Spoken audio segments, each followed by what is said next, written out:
Hay tribus en este planeta cuya vida cotidiana deja en shock a la mayoría de los médicos.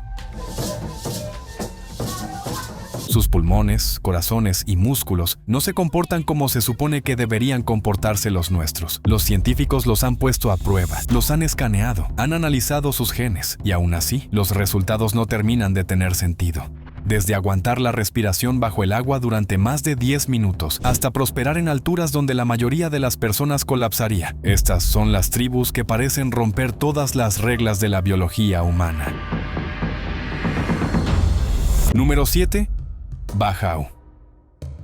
Imagina una aldea donde el patio delantero no es arena ni hierba, sino mar abierto. Un niño salta por el borde, desaparece y permanece bajo el agua tanto tiempo que la mayoría de nosotros empezaría a entrar en pánico. Allá abajo, él está tranquilo, pescando con una lanza con una sola respiración, como si fuera lo más normal del mundo. Esa es la vida diaria de los nómadas marinos Bahau. Durante muchas generaciones, los Bahau han vivido a lo largo de las costas de lo que hoy es Indonesia, Malasia y Filipinas. Las personas mayores recuerdan una época en la que las familias pasaban casi toda su vida en barcos llamados lepa, cocinando, durmiendo y criando a los niños sobre el agua. Incluso ahora, muchos Bahau todavía sobreviven buceando para pescar peces, mariscos y pepinos de mar con nada más que gafas de madera y una lanza hecha a mano. Algunos buceadores pasan más de la mitad de su jornada laboral bajo el agua, descendiendo una y otra vez desde la mañana hasta la noche. La mayoría de los humanos puede aguantar una sola respiración larga, quizá un par de minutos, si realmente lo intenta. Los buceadores Bahau superan esa marca con regularidad. Alcanzan profundidades de más de 70 pies, permanecen allí varios minutos, luego salen a la superficie, cargan el barco con su captura y vuelven a bucear. Algunos informes hablan de inmersiones récord que duran cerca de un cuarto de hora. Durante mucho tiempo, los científicos asumieron que esto era solo entrenamiento y cultura. Entonces, un equipo de investigación visitó una aldea Bahau e hizo algo extraño. Llevaron una máquina de ultrasonido portátil y comenzaron a medir vasos. El vaso es un órgano blando bajo las costillas izquierdas que almacena glóbulos rojos adicionales. Cuando contienes la respiración, el cuerpo puede comprimir un poco el vaso, empujando esas células ricas en oxígeno al torrente sanguíneo, dándote más tiempo antes de tener que volver a respirar. Cuando compararon a los Bahau con un grupo agrícola cercano que no bucea, la diferencia fue impactante. En promedio, los vasos de los Bahau eran aproximadamente 1,5 veces más grandes. Caminan con un tanque extra de oxígeno incorporado en el abdomen. Las pruebas genéticas mostraron que esto no proviene solo de la práctica. Un gen relacionado con el crecimiento del vaso parece haber sido fuertemente impulsado por la selección natural en los Bahau. Otro gen vinculado al reflejo de inmersión humano también muestra fuertes señales de selección en este grupo. En pocas palabras, sus cuerpos han sido afinados durante muchas generaciones para soportar inmersiones largas y bajos niveles de oxígeno. A eso se suma una cultura construida alrededor del mar. Los niños Bahau aprenden a nadar casi tan pronto como pueden caminar. Crecen viendo a los parientes mayores desaparecer en las profundidades y regresar con la cena en las manos. Sus pulmones y músculos del pecho se acostumbran desde temprano a estirarse y comprimirse. Sus mentes aprenden a mantenerse calmadas mientras el impulso de respirar está gritando. El entrenamiento moldea la habilidad. Sus genes le dan a ese entrenamiento un impulso extra, casi injusto. Hoy, esta forma de vida está bajo presión. Los gobiernos están empujando a los nómadas marinos a establecerse en tierra. La sobrepesca y las normas sobre dónde pueden bucear reducen sus ingresos. Número 6. Sherpa.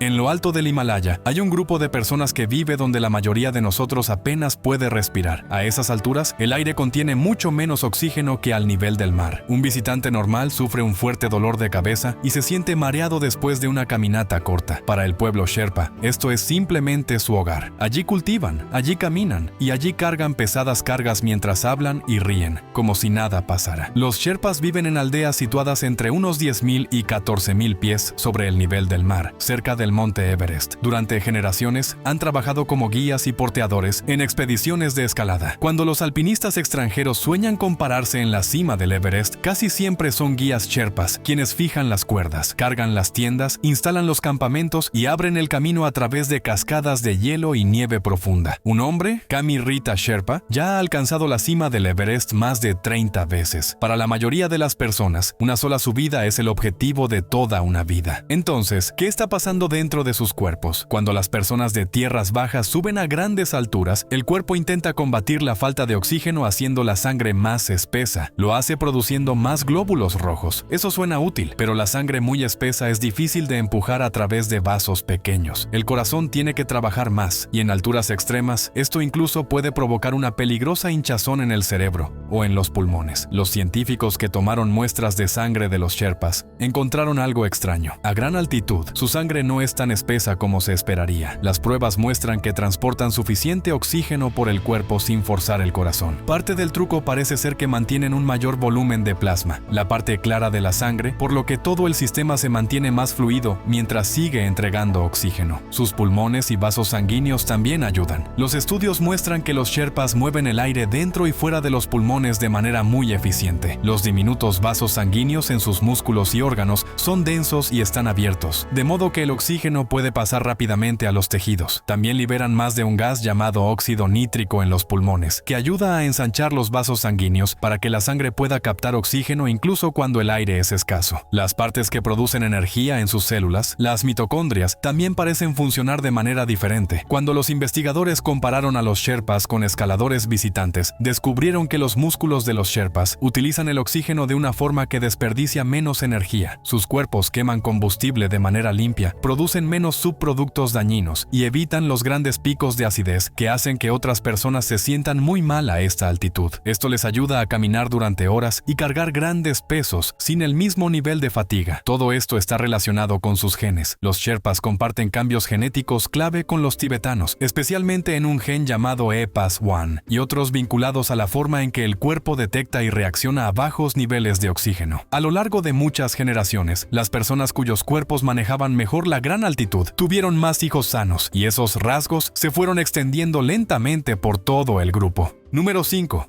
Rarámuri. Los rarámuri, también llamados tarahumara, viven en los profundos cañones de Chihuahua, en el norte de México. Su hogar, la Sierra Tarahumara o Barranca del Cobre, es un laberinto de senderos empinados, roca y caminos estrechos. Para ellos, moverse a pie por este terreno áspero es lo normal. Su propio nombre, rarámuri, suele traducirse como los que corren a pie o simplemente corredores, y lo dicen en serio. Durante mucho tiempo, la gente escuchó historias sobre ellos corriendo distancias increíbles y pensó que eran solo un mito. Luego, antropólogos y científicos del deporte fueron allí de verdad. Informes de campo antiguos y estudios más recientes describen a corredores rarámuri cubriendo entre 60 y 300 kilómetros por rutas de montaña en un solo evento. Un observador temprano vio a un joven cargar un peso de 50 kilogramos durante unos 180 kilómetros en 70 horas, alimentándose casi únicamente de una bebida simple hecha de maíz molido y agua llamada pinole. Correr no es un pasatiempo que agregan a la vida normal, es parte de la vida normal. Sus aldeas están dispersas, así que viajar para visitar a la familia, comerciar o asistir a ceremonias suele significar horas caminando o corriendo. Además de eso, tienen juegos tradicionales de carrera. En el Rarajipari, los hombres se dividen en equipos, patean una pequeña bola de madera y la persiguen por senderos rocosos. En el Arihueta, las mujeres corren mientras hacen rodar un aro con un palo. Estas carreras no son cortas, pueden durar muchas horas, a veces hasta la noche y aún hasta el día siguiente, con la gente todavía en movimiento, todavía pateando la bola o haciendo rodar el aro. Los científicos que midieron su forma de correr notaron algo curioso. En un estudio clásico, los corredores de pelota rarámuri pudieron mantener un ritmo constante durante largas distancias con frecuencias cardíacas altas pero no extremas, lo que mostraba que trabajaban duro pero bajo control todo el tiempo. Trabajos más recientes que analizaron una carrera de 78 kilómetros encontraron un fuerte estrés en el cuerpo justo después de la carrera, pero la mayoría de los marcadores sanguíneos de tensión cardíaca y renal volvieron a la normalidad en 2 días. El cuerpo recibía el golpe, se reparaba rápido y estaba listo para volver a hacerlo. Su alimentación parece casi demasiado simple para ese nivel de esfuerzo. La dieta tradicional es muy baja en grasa y colesterol y se basa sobre todo en maíz, frijoles, calabaza y otras plantas con algo de carne silvestre. Un estudio famoso encontró que, con este patrón, la enfermedad coronaria en los tarahumara rurales clásicos era rara. Antes de las carreras, muchos corredores solo toman pinole o atole, caliente y a veces una bebida de semillas de chía llamada isquiate o chía fresca para obtener energía constante e hidratación. Mira sus pies y aparece otro detalle. Muchos todavía corren con guaraches, sandalias planas hechas de cuero o de goma de neumáticos viejos atadas con tiras delgadas. Ese tipo de calzado te empujan a aterrizar más con la parte delantera o media del pie, lo que suaviza el impacto en las rodillas y las caderas. Un estudio genético de corredores de resistencia tarahumaras incluso encontró señales adicionales en genes relacionados con la construcción de tendones fuertes y tejido de soporte muscular, lo que podría dar una pequeña ventaja mecánica cuando toda tu vida implica correr sobre roca. También hay una advertencia en su historia. A medida que las carreteras, la comida chatarra barata y el alcohol se adentran más en los cañones, algunos rarámuri ahora muestran tasas crecientes de presión arterial alta y exceso de peso. Número 4. Moken.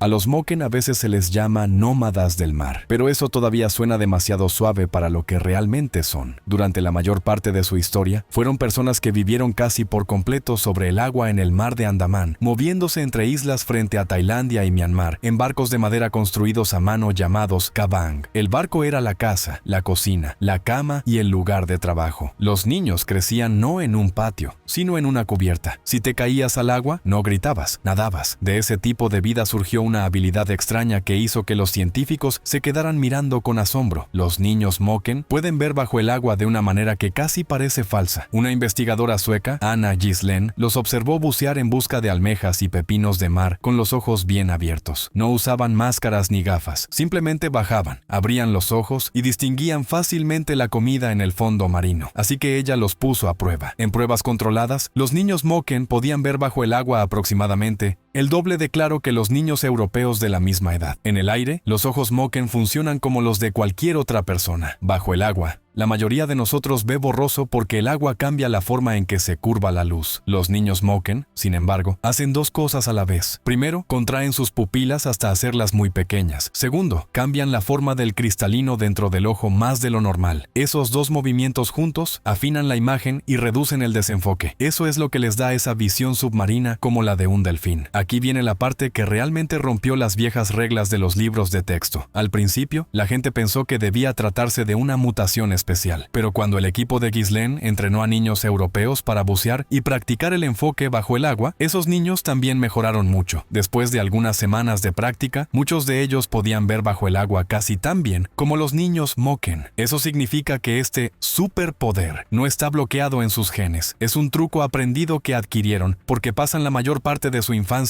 en el mar. Nuestros ojos son mucho más flexibles de lo que la ciencia solía pensar. Los Moken simplemente lo demostraron años antes de que lo hiciera el laboratorio. Los ojos son solo la mitad de la historia. Los Moken también tienen un nivel increíble de comodidad en el agua. Grupos de buceo que trabajaron con niños Moken dijeron que, incluso con menos práctica que en el pasado, muchos de ellos podían permanecer bajo el agua más de 1 minuto y medio con una sola respiración y seguían riéndose cuando salían a la superficie. Los buceadores adultos recolectan peces, conchas y pepinos de mar con herramientas simples, nadando hacia abajo una y otra vez durante el día, a menudo sin máscaras ni aletas modernas. Su control en el agua no parece un deporte. Parece como caminar por tu propia casa. Su profundo vínculo con el mar una vez los salvó del desastre. Cuando el tsunami del Océano Índico golpeó en 2004, muchas comunidades costeras fueron arrasadas. Los Moken tenían una vieja historia sobre la ola que se come a la gente. Los ancianos conocían las señales de advertencia, movimientos extraños del mar, el retroceso repentino del agua, la forma en que se comportaban los animales. Cuando vieron esas pistas, llevaron a la gente a terrenos más altos. Muchas aldeas Moken sobrevivieron con muchas menos muertes porque confiaron en ese conocimiento antiguo y se movieron antes de que llegara la pared de agua. Ahora su mundo está cambiando rápidamente. Fronteras estrictas, parques nacionales, turismo y nuevas normas sobre la tala de árboles han empujado a la mayoría de los Moken a establecerse en aldeas fijas en islas como las Surin. Solo unos pocos barcos kabang siguen navegando como antes. Los investigadores temen que, a medida que los niños pasen más tiempo en tierra y menos tiempo buceando todo el día, esa extraña visión submarina desaparezca en el transcurso de una generación.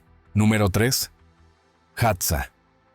En el norte de Tanzania, hay un pequeño grupo de personas cuyo día normal probablemente rompería tu reloj de actividad. Los Hadza son uno de los últimos grupos verdaderamente cazadores-recolectores que quedan en la tierra. La mayoría de los días comienzan con caminar, rastrear, excavar, trepar y cazar, desde temprano en la mañana hasta bien entrada la tarde. En un día promedio, los hombres y mujeres Hadza caminan alrededor de 4 a 7 millas, a menudo sobre terreno difícil, rocas y arbustos espinosos. Un día perezoso para ellos sigue siendo más movimiento del que muchas personas en las ciudades hacen en una semana. Sin embargo, cuando los científicos les colocaron rastreadores y midieron cuántas calorías queman, el resultado fue sorprendente. Queman aproximadamente el mismo número total de calorías por día que las personas en Estados Unidos o Europa, aunque se mueven mucho más. El cuerpo simplemente aprende a ahorrar energía en otros lugares para poder manejar el movimiento constante. Sus indicadores de salud son igual de extraños. La obesidad casi no existe en este grupo. Solo alrededor de 1 o 2 de cada 100 personas adultas Hadza cuentan como con sobrepeso y solo se ha encontrado una que cumpliera con el criterio de obeso. La presión arterial se mantiene baja durante la mayor parte de sus vidas. La diabetes tipo 2, los ataques cardíacos y las arterias obstruidas son raros, incluso en adultos mayores. En otras palabras, sus corazones y vasos sanguíneos se mantienen jóvenes mientras sus cuerpos envejecen. La comida que impulsa todo esto no se parece en nada a lo que la mayoría de nosotros está acostumbrada. Los hombres Hadza cazan animales silvestres y recolectan miel. Las mujeres desentierran tubérculos, cargan leña, recolectan frutos de baobab y juntan bayas. En la estación seca, la carne y la miel tienen un papel más importante. En la estación lluviosa hay más bayas y raíces. La caza de miel por sí sola parece una escena de superhéroes. Los hombres caminan hasta encontrar un ave guía de la miel. La siguen a través del matorral y luego se paran bajo un gigantesco árbol de baobab que puede ser más ancho que lo largo de un camión. Con un hacha, cortan pequeñas clavijas de madera, las clavan en el tronco y trepan directamente hacia arriba sin cuerda, rodeados de abejas furiosas. En la cima, usan humo para alejar a las abejas, abren el panal y dejan caer pesados trozos de miel hasta el suelo. Un solo error ahí arriba es una caída que nadie sobrevive, pero hacen esto una y otra vez. Dentro de sus cuerpos ocurre algo más igualmente impresionante. La mezcla de bacterias en el intestino Hadza es mucho más rica y variada que la que los médicos ven en personas de ciudades. Algunos tipos de microbios beneficiosos que casi han desaparecido de los intestinos modernos siguen siendo comunes en las muestras Hadza. Durante la estación seca, cuando comen más carne y miel, ciertas especies prosperan. Cuando llegan las lluvias y comen más raíces y fruta, esas especies disminuyen y otras regresan. Algunos tipos de microbios incluso desaparecen durante toda una estación y luego vuelven al año siguiente, como si el intestino funcionara con su propio reloj anual ligado a la Tierra. Para los científicos, todo esto es un fallo en el sistema. Número 2. Tsimane.